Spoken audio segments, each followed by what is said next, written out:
The expensive steakhouse fell silent. A wealthy Japanese businessman sat alone at table 7, staring at his untouched meal with tears streaming down his face. Everyone watched. Everyone whispered. But no one helped. No one even tried, until a 9-year-old girl walked over to his table and said something that would change both their lives forever. It was a cold Tuesday evening in downtown Boston when Hiroshi Tanaka walked into the Sterling Oak, one of the city's most exclusive restaurants.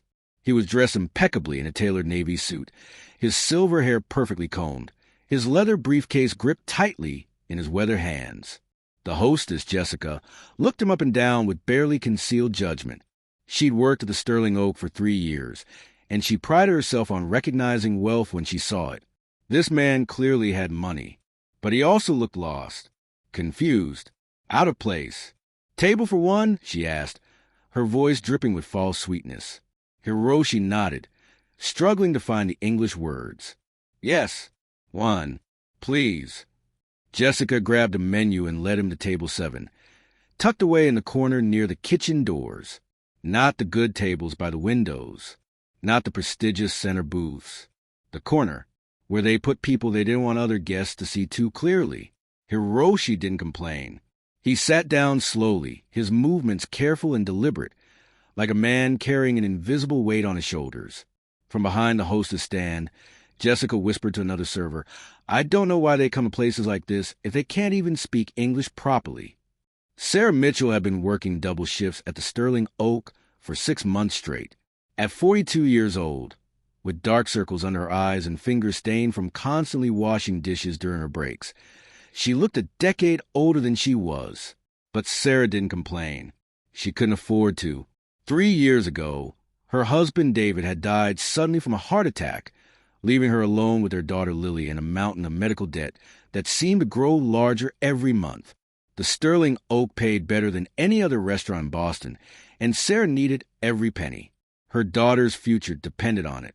Tonight was supposed to be like any other night. Take orders, smile politely, collect tips, go home exhausted. But when the manager pointed to table 7 and told Sarah it was her section, something felt different. She approached the table with her notepad ready. "Good evening, sir. Welcome to the Sterling Oak. Can I start you off with something to drink?" Hiroshi looked up at her, and Sarah saw something in his eyes that made her heart skip. It wasn't arrogance or impatience like she saw in so many wealthy customers. It was fear, raw, desperate fear. He opened his mouth, then closed it, opened it again. His hands trembled as he pointed at the menu, his finger landing on random items. "I need this," he said slowly, his accent thick, his grammar broken. Sarah smiled gently. "Of course. Would you like the ribeye steak? And perhaps some water to start?" He nodded frantically, relief flooding his face. Yes, thank you." Sarah placed the order and returned to the kitchen, but she couldn't shake the feeling that something was terribly wrong. This wasn't just a language barrier. This was something deeper. 30 minutes passed. Sarah delivered Hiroshi's meal, a perfectly cooked ribeye with roasted vegetables and garlic mashed potatoes. It looked delicious. The kind of meal that cost a week's worth of groceries for Sarah's family. But Hiroshi didn't eat. He just stared at the plate, his eyes glistening with unshed tears. Sarah checked on him twice. "Is everything okay with your meal, sir? Can I get you anything else?" Each time, he nodded and forced a smile. "Good. Thank you. Good." But his plate remained untouched. By the third time Sarah passed his table, Hiroshi was holding his head in his hands, his shoulders shaking. Other diners were starting to notice.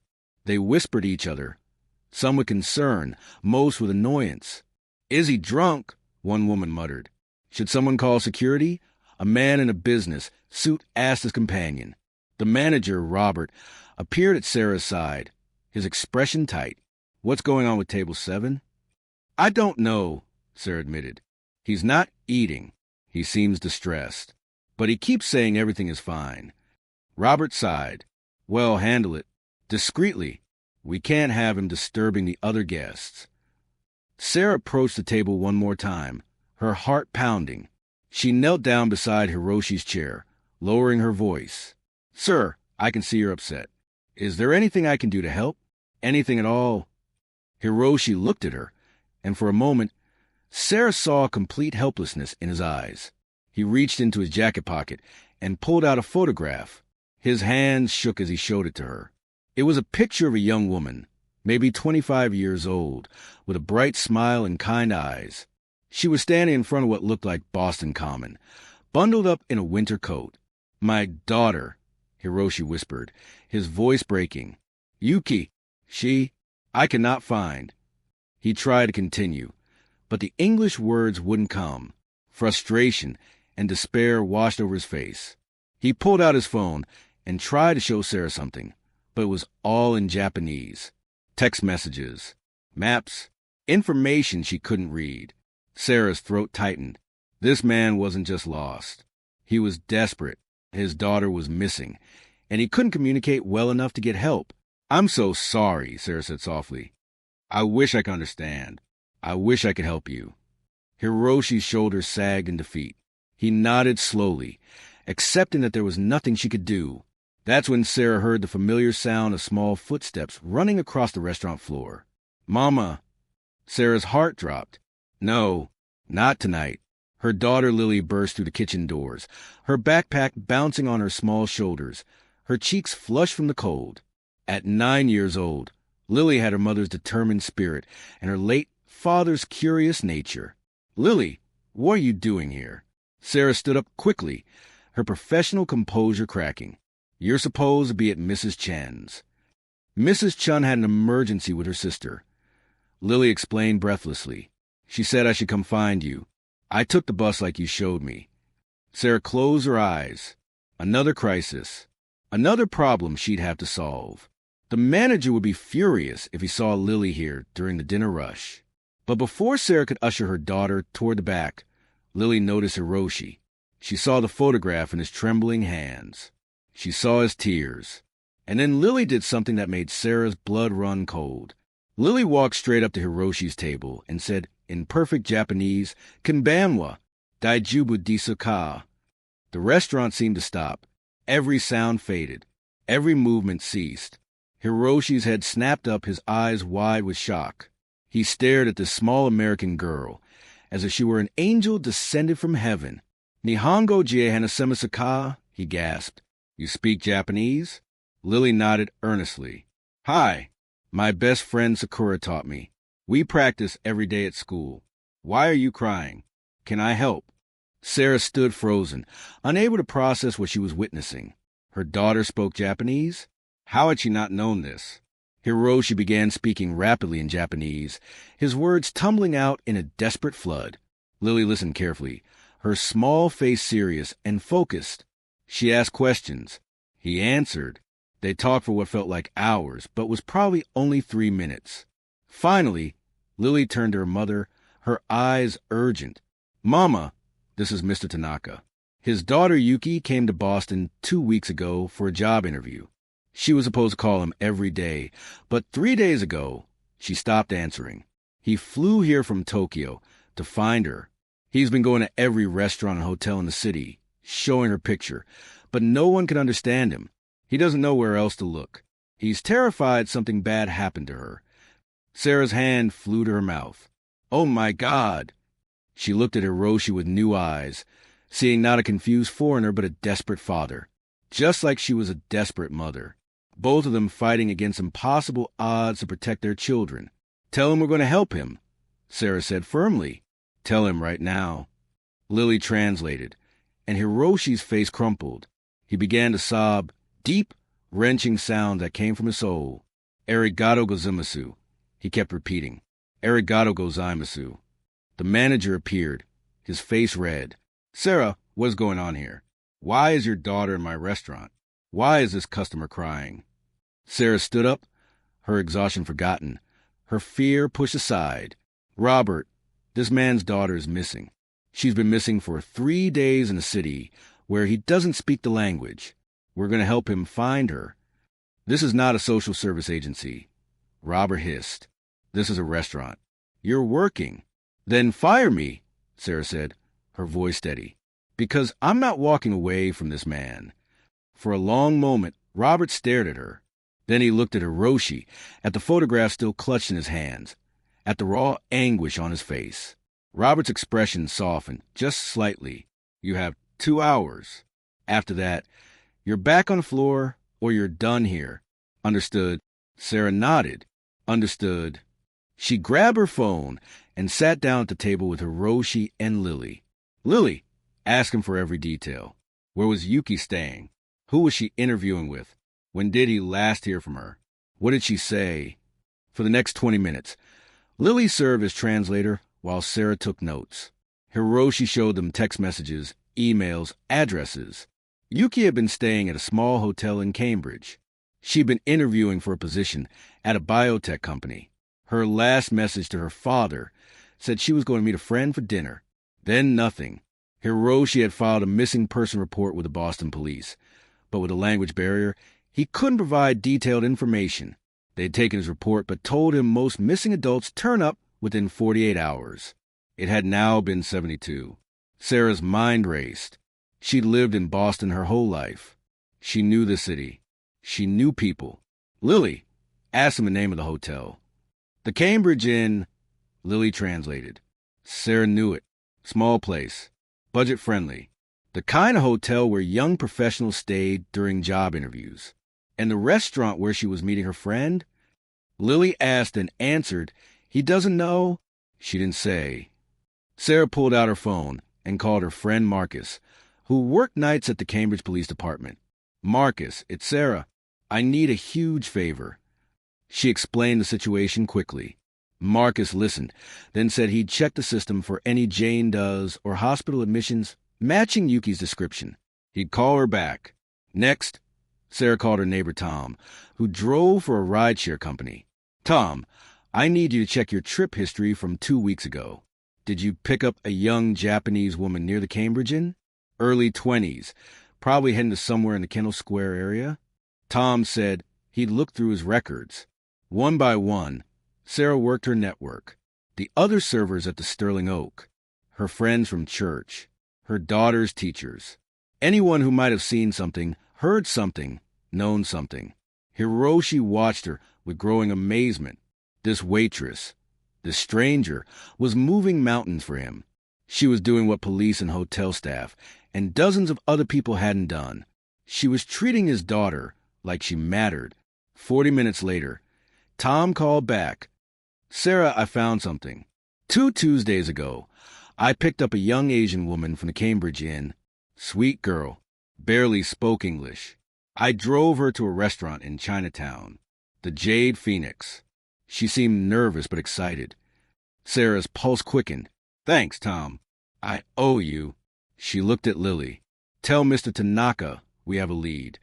But before Lily could translate, Sarah's phone rang again. It was Marcus. Sarah, I found something. 3 days ago, a young woman matching that description was brought to Massachusetts General Hospital.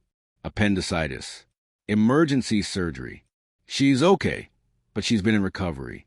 No ID on her when she came in, and she's been having trouble communicating with staff. Sarah's eyes filled with tears. She's alive? She's alive. Room 437. Sarah grabbed Hiroshi's hands. Your daughter's alive. She's at the hospital. She had emergency surgery, but she's okay. Lily translated, speaking quickly and earnestly. Hiroshi stood up so fast his chair fell backward. Yuki? Yuki wa kite I are you? Yuki is alive? Hi. Lily confirmed. She's at Massachusetts General Hospital. What happened next would stay with Sarah for the rest of her life. Hiroshi, this dignified businessman who'd been drowning in despair moments ago, fell to his knees in the middle of the Sterling Oak and wept. Not quiet tears, not subtle emotion. He wept with the full force of a father who'd just gotten his child back from the edge of the abyss. Other diners stopped eating. Some pulled out their phones to record. Others simply watched in stunned silence. Sarah knelt beside him. We need to get you to the hospital. Come on. She helped him to his feet. Hiroshi was shaking so badly he could barely stand.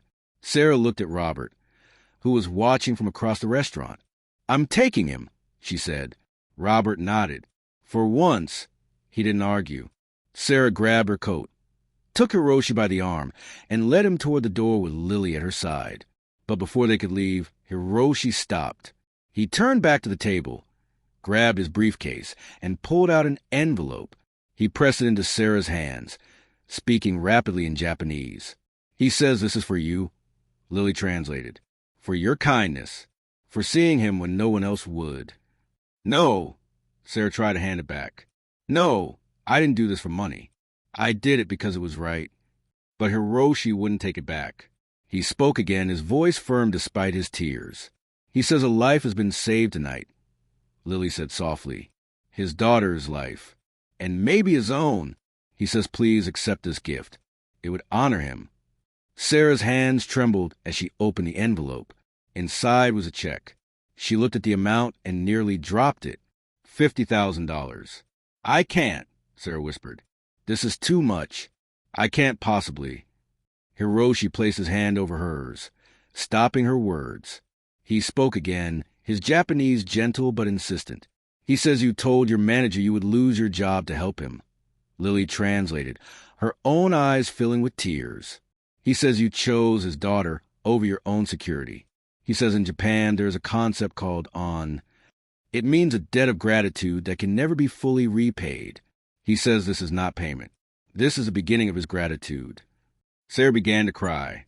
3 years of struggling. 3 years of double shifts and mounting debt, and wondering how she'd ever give Lily the future she deserved. And now, in one impossible moment, everything had changed. "Arigato gozaimasu," Sarah managed to say, one of the few Japanese phrases she knew. "Thank you." Hiroshi smiled through his tears and bowed deeply. They took a taxi to Massachusetts General Hospital, arriving just after 9 p.m. Sarah and Lily waited in the lobby, while Hiroshi went up to room 437. 20 minutes later, he came back down, and he wasn't alone. Yuki Tanaka was pale and moving slowly, but she was alive and smiling. When she saw Sarah and Lily, she bowed carefully, mindful of her surgery incision. "Thank you," she said in accented but clear English. "My father told me everything. You saved my life." Sarah shook her head. "The doctors saved your life." "No," Yuki said firmly. "The doctors saved my body, but you saved my life. My father was alone and afraid in a strange country. You saw him. You helped him. That is everything." Lily stepped forward shyly. "I'm glad you're okay. Your dad is really nice." Yuki laughed softly, then winced from the pain. "He is the best man I know." Hiroshi spoke to Yuki in Japanese, gesturing to Lily. Yuki's eyes widened, and she knelt down carefully to Lily's level. "My father says you speak Japanese beautifully," Yuki said. "He says you have a gift for languages. He wants to know if you'd like to visit Japan someday." Lily's face lit up like the sun. "Really? Could I, Mama?" Sarah laughed and cried at the same time. "We'll see, sweetheart. We'll see." Over the next week, Sarah and Hiroshi stayed in touch. Yuki recovered from her surgery, explaining that she felt sick during dinner with a friend, collapsed in pain, and woke up in a hospital after emergency surgery. Her phone had been in her purse at the restaurant, lost in the chaos. She'd been trying to communicate with the hospital staff, but the language barrier made everything so difficult. Hiroshi extended a stay in Boston to be with his daughter, and during that time, he and Sarah became friends. Real friends, the kind forged in crisis and gratitude. Before he returned to Japan, Hiroshi visited Sarah and Lily at their small apartment in Dorchester. He brought gifts, tea from Japan, books in Japanese for Lily, and one more envelope. "This is for Lily's education," he said through Yuki, who now served as translator. "I own a technology company in Tokyo. If Lily continues to study Japanese and maintains excellent grades, I will pay for her university education. All of it, wherever she wants to go." Sarah couldn't speak. She just held her daughter and cried. But Hiroshi wasn't finished. "And Sarah, my company is expanding operations in Boston. We need someone who understands both American and Japanese culture. Someone with heart and determination. Someone who sees people, really sees them. I would like to offer you a position as our Director of Community Relations. The salary is $200,000 per year. Sarah's legs nearly gave out. I don't have a college degree. I'm just a waitress. You are not just anything, Hiroshi said firmly. You are the woman who saved my daughter's life. You are the mother who raised a daughter brave enough to help a stranger. You are exactly who I need. 3 months later, Sarah walked into her new office in downtown Boston. It had a window overlooking the harbor. There were pictures of Lily on her desk, and on the wall, there was a photograph that Hiroshi had given her. It showed 4 people standing together outside Massachusetts General Hospital. Hiroshi, Yuki, Sarah, and Lily, all of them smiling, all of them connected by one extraordinary night. Sarah never went back to the Sterling Oak. She didn't need to. She'd found something better than tips and double shifts. She'd found purpose. And Lily? Lily continued studying Japanese. She video chatted with Yuki every week. She dreamed of traveling to Tokyo. She talked about maybe becoming a translator someday, or a diplomat, or maybe working for Mr. Tanaka's company. But more than anything, Lily learned the most important lesson of all, the one her mother had taught her that cold Tuesday night in a restaurant full of people who looked but didn't see, who heard but didn't listen. She learned that kindness doesn't require a common language. Compassion doesn't need translation. And sometimes the smallest gesture, the bravest moment, the simple choice to help someone when no one else will, can change everything. Years later, when people asked Sarah about that night, she always said the same thing. I didn't save anyone. A 9-year-old girl who learned Japanese from her best friend saved us all. She reminded us that we're not as different as we think, that fear and love and desperation and hope, they sound the same in every language, and that the most powerful thing any of us can do is to see another person's pain and say, I'm here. I'll help. You're not alone. The expensive steakhouse had fallen silent that night. Everyone watched. Everyone whispered. But only one person, one small girl with a big heart, chose to help. And because of that choice, 2 families found hope again. Because of that choice, a father found his daughter. Because of that choice, a struggling waitress found a future. Because sometimes, all it takes is one person willing to bridge the gap, one person willing to speak up, one person willing to say, I see you, I hear you, and I will not walk away. That night at the Sterling Oak, everyone saw a 4-man crying alone at table 7. But only Sarah and Lily saw what he really was. A father, a human being, someone worthy of help. And that made all the difference.